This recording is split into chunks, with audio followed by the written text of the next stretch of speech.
और जिस घर में गुरु की भक्ति नहीं होती है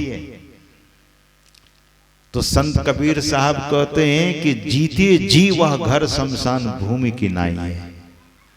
संत सूरदास जी महाराज कहते हैं कि जिस दिन आपके घर संत पधारे, ध्यान से सुनिएगा, जिस दिन आपके घर कोई संत पधारे तो आपको एक करोड़ तीर्थ का फल की प्राप्ति नहीं होगी।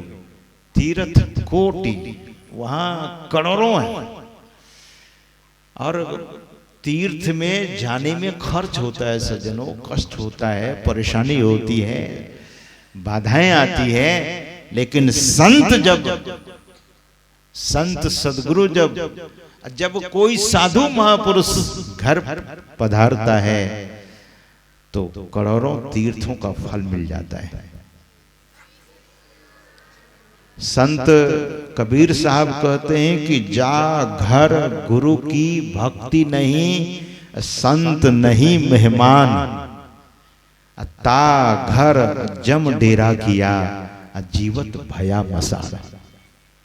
जिस घर में साधु संत नहीं पधारते हैं, मेहमान बनकर नहीं जाते हैं, और जिस घर में गुरु की भक्ति नहीं होती है तो संत कबीर साहब कहते हैं कि जीते जी वह घर शमशान भूमि की नाई है।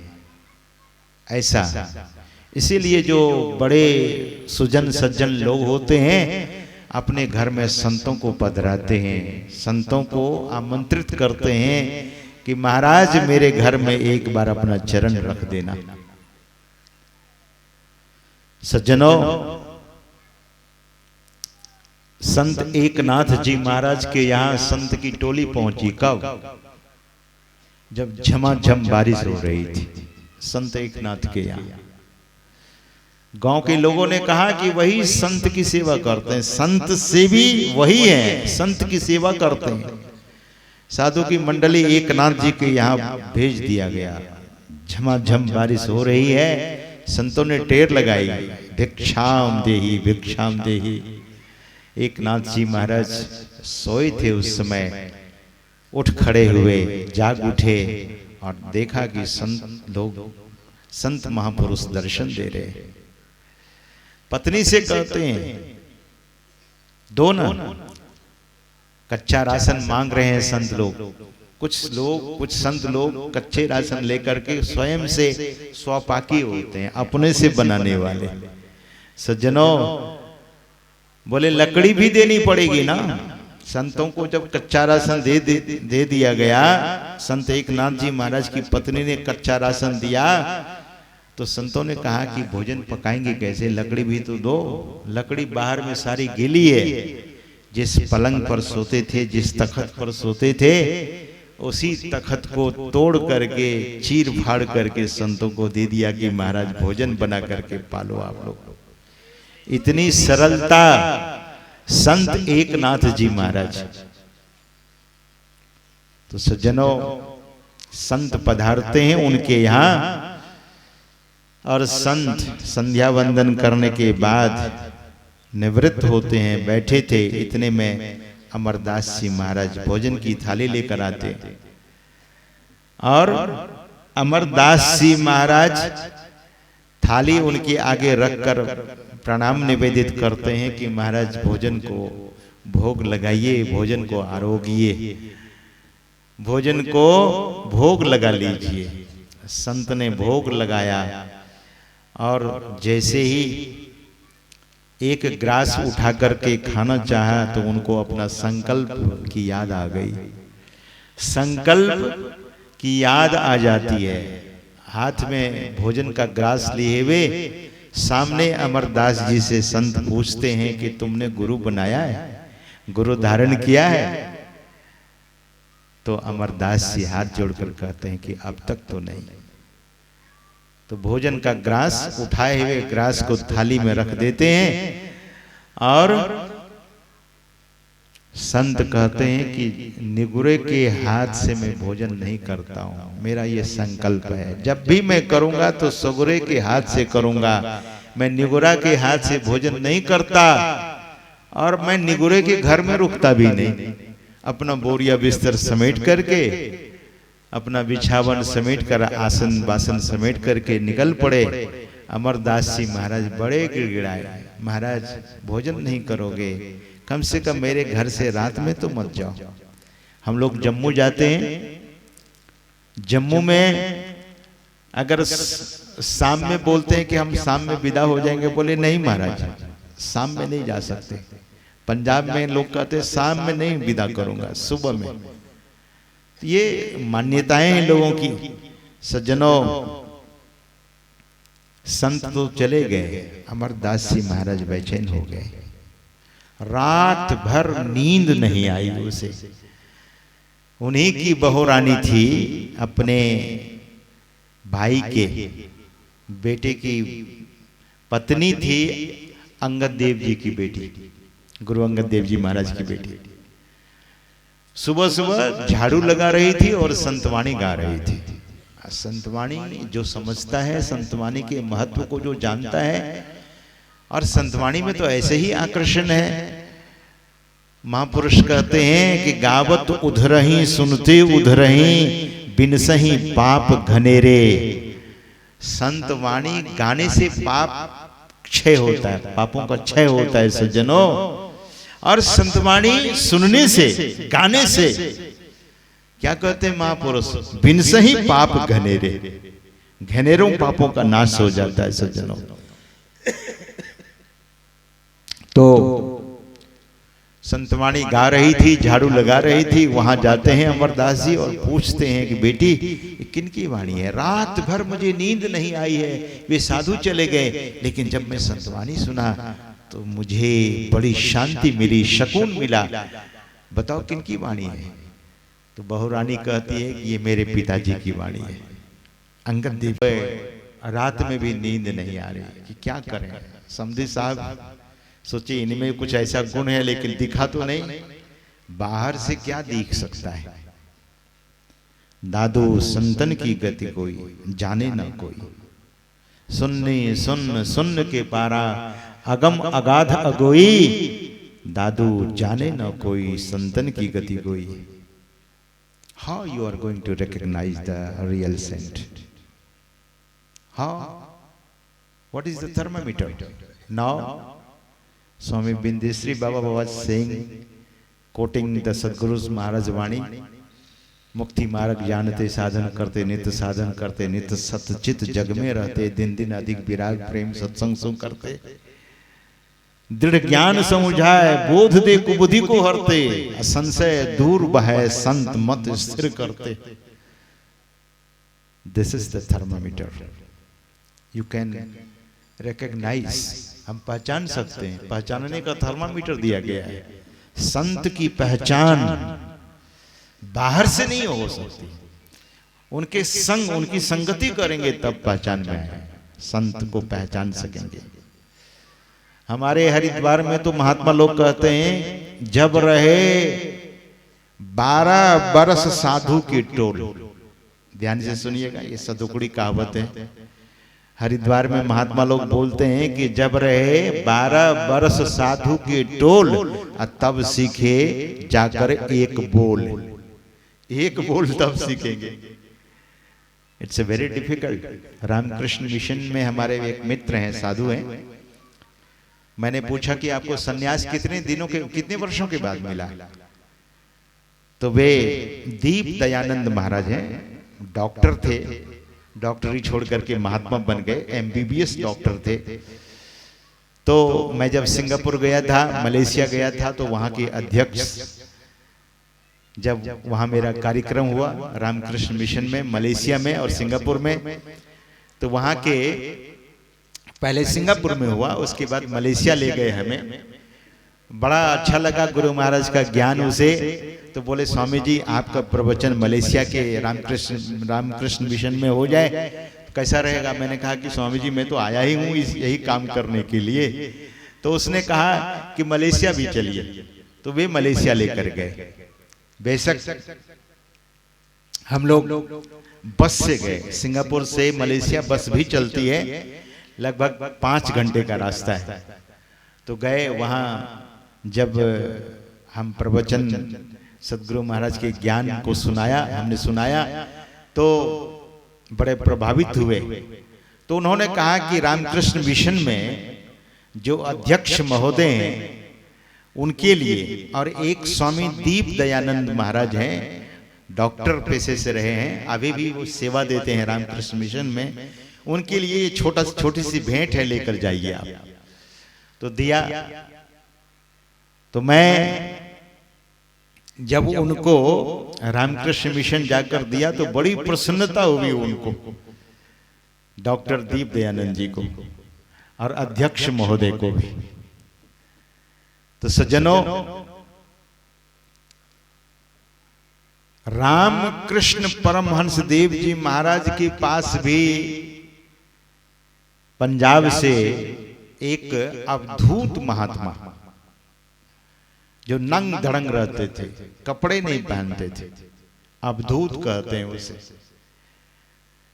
उन्होंने भी रामकृष्ण परमहंस को वो गहन ज्ञान देने के लिए कहां पहुंचे?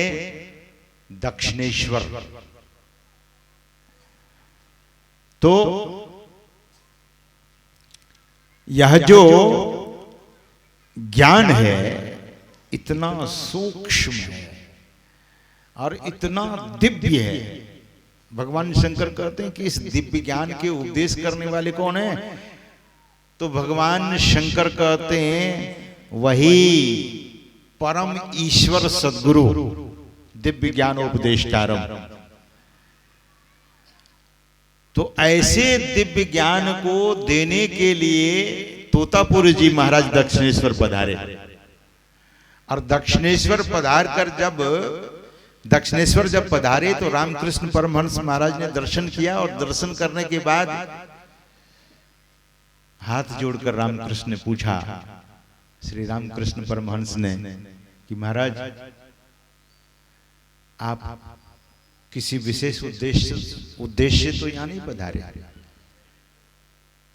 तो बोले हाँ, मैं आया हूं तुझे वो ज्ञान देने के लिए। कौन सा ज्ञान? बोले दिव्य ज्ञान। महाराज दिव्य ज्ञान क्या होता है?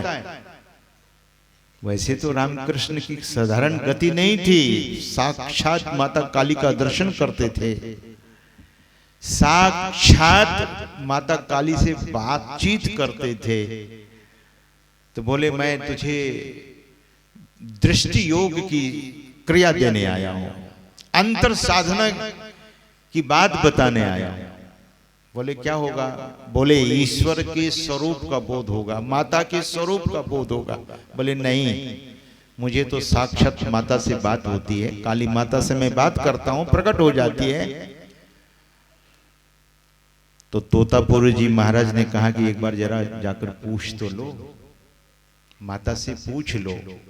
और जगत जननी काली माता के मंदिर में जाकर रामकृष्ण परमहंस विनती करते हैं, प्रार्थना करते हैं, माता काली प्रकट हो जाती है। और माता काली जब प्रकट होती है तो ये कह बैठती है कि हमने ही आग्रह किया है, हमने ही उस महापुरुष से यहां तक आने के लिए निवेदन किया है। गदाधर, रामकृष्ण परमहंस का नाम गदाधर भी था, तो उनसे आप युक्ति प्राप्त कर लो। और माता ने जब कहा तो रामकृष्ण परमहंस दौड़े दौड़े आए कि जो माता के बुलाने पर आए हैं वे महापुरुष साधारण नहीं होंगे। और वहां जाकर उनसे प्रार्थना करते हैं, प्रणाम कर प्रार्थना करते हैं, निवेदन करते हैं कि महाराज मुझे आप बताने की कृपा करें कि वो कौन सी सदयुक्ति है जो जगन माता के सत्य स्वरूप को हम जान सकेंगे। तो श्री रामकृष्ण परमहंस देव जी महाराज को तोतापुरी जी ने दृष्टि योग की साधना बताई है, अंतर साधना की बातों को बताकर दीक्षित कर। और तोतापुरी जी महाराज ने कहा कि बैठ जाओ। जैसे ही ध्यान में बैठते थे रामकृष्ण परमहंस तो माता काली सामने आ जाती थी। दृष्टि उनकी एक नहीं होती थी, तब रामकृष्ण परमहंस बिल्कुल व्याकुल होकर बोले, महाराज कृपा कीजिए मुझ पर। मां सामने आ जाती है, कृपा कीजिए। और जैसे ही वहीं पड़ा एक कंकड़ उठाकर रामकृष्ण परमहंस को, परमहंस के दोनों भवों के बीच में चुभो देते हैं, तो रामकृष्ण परमहंस देव जी महाराज की वहीं समाधि लग जाती है 3 दिनों तक के लिए। 3 दिन वे समाधि में चले गए। और सज्जनों, मैं कह रहा था कि सरलता इतनी होनी चाहिए। तो साधु का दर्शन और साधु की पहचान ऐसे नहीं हो सकती। तब रात में जब उसे नींद नहीं आई अमरदास जी महाराज को, तो 12 बजे एक दृश्य उनको दिखता है। एक तेज से परिपूरित, धवल, उज्जवल ऐसी नारी जो जीवन में कभी देखा नहीं था। अमरदास जी महाराज ऐसी नारी को कभी भी जीवन में देखा ही नहीं था। सज्जनों, उसे देखते हैं, अमरदास जी चले गए उनके पास, उनके चरण को स्पर्श किया है और पूछा है कि माता आप कौन है। वो माता झाड़ू रखकर खिलखिलाकर हंसती है और नाम लेकर कहती है, अमरदास तुम मुझे पहचान नहीं सके। अमरदास जी को बड़ी हैरानी हो गई कि माता मेरा नाम भी जानती है। अरे अमरदास, वर्ष में एक बार तुम हमारे यहाँ आते हो पूजा करने के लिए हिंगला देवी मंदिर में, वही हिंगला देवी मैं यहाँ प्रत्यक्ष हूं। अब तो हैरान हो गया, माता आप यहाँ झाड़ू लगाती हैं? तो हिंगला माता ने कहा कि मैं तो एक छोटी सी देवी हूं, गुरु दरबार में तो उमा, रमा, ब्रह्माणी, लक्ष्मी, सरस्वती, गायत्री, सावित्री आकर झाड़ू लगाकर अपने भाग्य को संवारती है। मैं तो छोटी सी सेवा करती हूं। सज्जनों, ऐसी वो हिंगला माता इस बात को कहकर अंतर्धान हो जाती है, अदृश्य हो जाती है। और तब अमरदास जी की आंखें खुल गई। गुरु को भी पहचानना साधारण नहीं, संत को पहचानना साधारण नहीं। मुझे तो लगता है कि माता की कृपा तो हो ही गई, और मैं समझता हूं गुरु की कृपा जा पर हुई, ता पर कृपा करे सब कोई। हम लोग कहते हैं राम की कृपा जा पर हुई। राम कहिए, गुरु कहिए, एक ही बात है। सज्जनों, सवेरे होने की प्रतीक्षा, तैयार होते हैं बढ़िया से।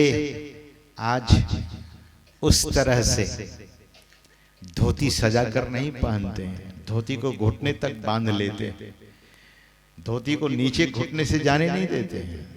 बिल्कुल दास के भांति तैयार होकर के गुरु दरबार में जाते हैं। अंगद देव जी महाराज गुरु दरबार में बैठे थे और उठकर खड़े हो गए कि समधी साहब आ रहे हैं। उठकर खड़े हुए, लेकिन अमरदास जी महाराज ने देखा वैसे ही फिर स्वागत करेंगे। नहीं नहीं, आज तो दास भाव में मैं हूं। अंगद देव जी महाराज ने कहा कि आइए आइए समधी साहब, लेकिन वहीं से कटे वृक्ष की भांति गिर जाते हैं, दंड प्रणाम करते हैं। बोले अज्ञानता में समधी में था, लेकिन आज से मैं दास हो गया आपके चरणों का, आपके चरणों का दास हो गया। जीवन आजीवन में दास रहूंगा। हे सद्गुरु, इस आंख से आपकी पहचान नहीं हो सकी, हम पहचान नहीं सके, आपके बराबरी में जाकर मैं बैठ गया, मुझे क्षमा कीजिए, मेरे अपराध को क्षमा कीजिए। मैं आपके बराबरी में बैठने लायक कहाँ था, लेकिन मैं अज्ञानता के कारण आपके बराबरी में जाकर बैठ गया। मेरे सद्गुरु मुझे अपना लीजिए। सज्जनों, औरन को तो और भरोसो, हमें भरोसो तोर, साहब चितवो हमरी ओर। धनी धर्मदास जी महाराज कहते हैं कि समर्पण ऐसा हो। अंगद देव जी महाराज जाते हैं, अमरदास जी महाराज को दोनों, उनके दोनों बाहों को पकड़कर उठा लेते हैं और हृदय से लगा लेते हैं, और ठीक उसी क्षण, उसी समय उनको पूरे ज्ञान से परिपूरित कर देते हैं, पूर्ण कर देते हैं।